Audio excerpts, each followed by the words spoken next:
That is the sound of the last flight to Ho Chi Minh City with standby seats available, leaving.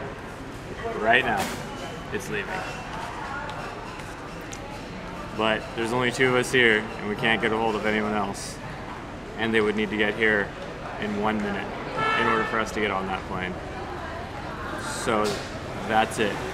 We're stuck here.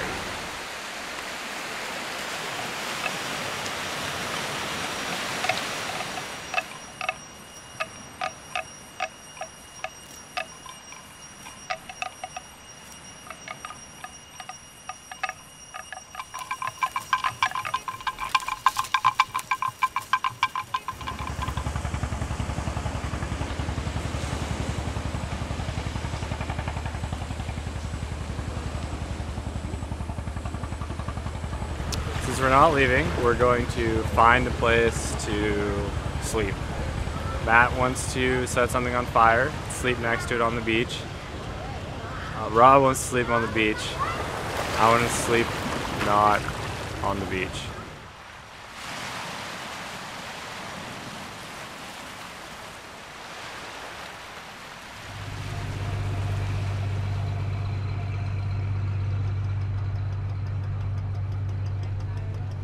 It's pretty nice. You know, when I retire as an old man, I'd like to have a little coffee shop like this on a bay.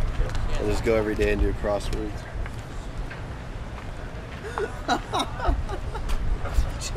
I called this place. I was talking to her, and I kept speaking in English. Yeah. Is this Tan Hai Resort? Yes. I was like, oh, I'm interested in getting some rooms, blah, blah, blah, early transit. Yes. Is it possible to get transit? Yes. When? I repeated again slowly, and it was just silence. And I just heard this very slow Hanging click. up. Yes. I don't want to deal with you right now. I really joined JetSetZero just be a fucking adventure and a half. Way more than that. It was an amazing idea, an amazing set of people, and there's so many things about it absolutely enchanting. I've said why I'm in JetSetZero so many times, it always sounds cliche. Let's see. I wanted to do JetSetZero because it sounded like the biggest, most awesome adventure anyone can have in their life short of flying to Mars. And I want to be that kind of person. I want to be the kind of person who will give up comfort and everything they know in order to achieve something amazing. Even something as pipe dreamy as this is. Home sweet home. 2 beds, 3 dudes. What kind of crazy adventures will we have next?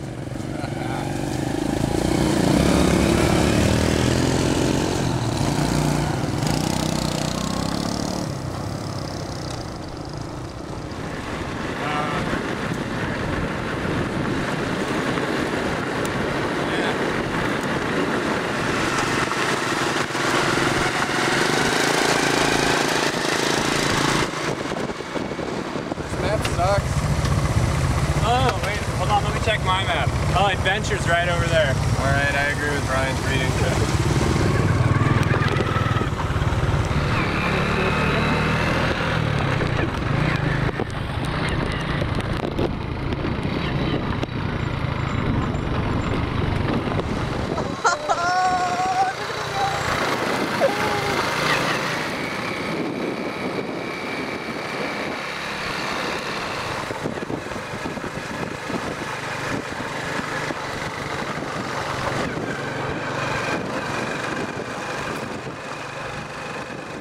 I look back on all the times in my life that were the most rewarding and I really enjoyed.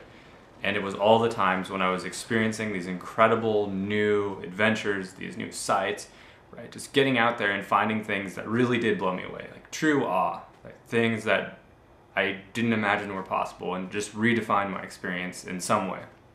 And having friends there to share it with. It was a really fascinating idea. Really exciting. I love to travel anyway. Sounded like it was going to be a great group of guys. Yeah, I think there was a lot of positive aspects to it. All in all, it just sounded like a really cool idea and something I wanted to try out. Since getting here to Vietnam, it's been, I don't know, it's been a lot of fun. I don't regret it at all. It's been a wild and crazy time.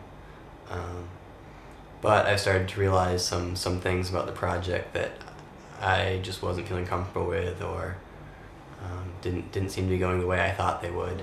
Packed smaller. Got my big bag here filled, and then this bag. So that'll all be the checked baggage. The working and traveling at the same time. We've kind of proven it's possible so far.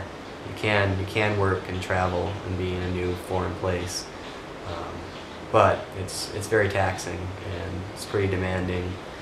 And I think it takes a special kind of person to do that, especially with a job that we're working teaching English, which I really didn't enjoy, at least in this country and in the English schools here.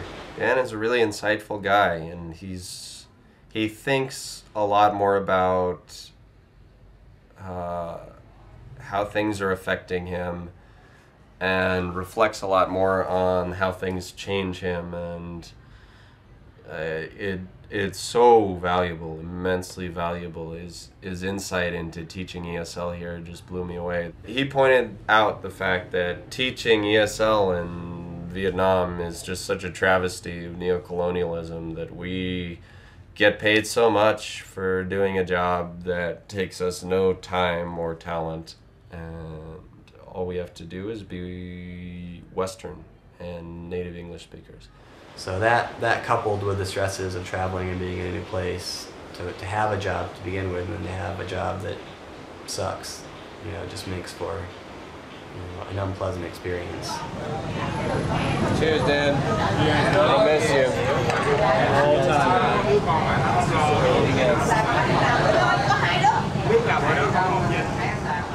I don't regret any of it. I'm still glad I gave it a try, but I think it's time for me to do something different. I think I'll still be a part of the project. I just see this transition to me being not a cast member anymore. Brian, Matt, and I, on a scale, it's probably in that order, are very impulsive and not cautious at all. And Dan was very measured and very thoughtful. And so I think I can envision us getting in a lot more trouble in the future without Dan's gentle guidance.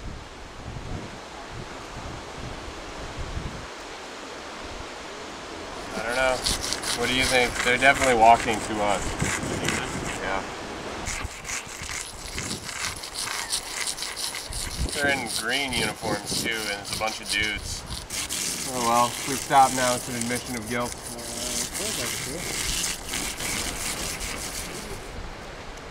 Done.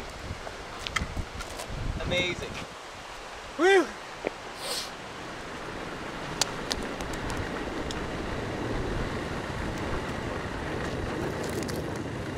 It's probably one of the hardest parts of the experience to convey, is how many hours we spend together every day, and have for a long time.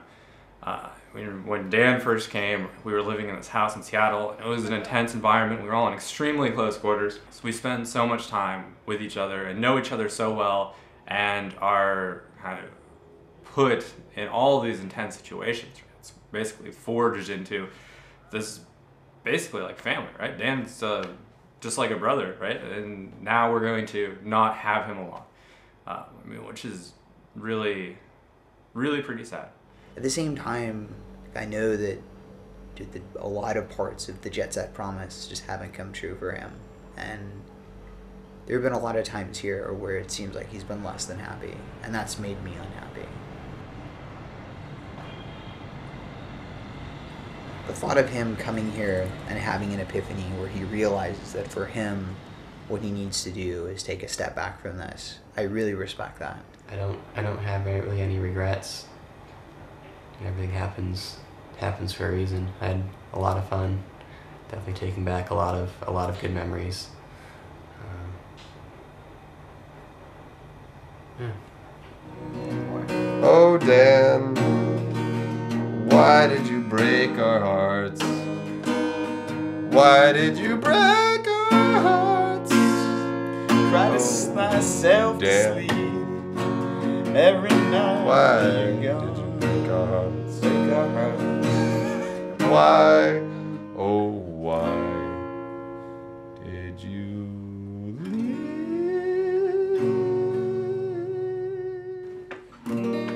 Oh, my guitar's out of tune now. It's okay, my voice is out of tune.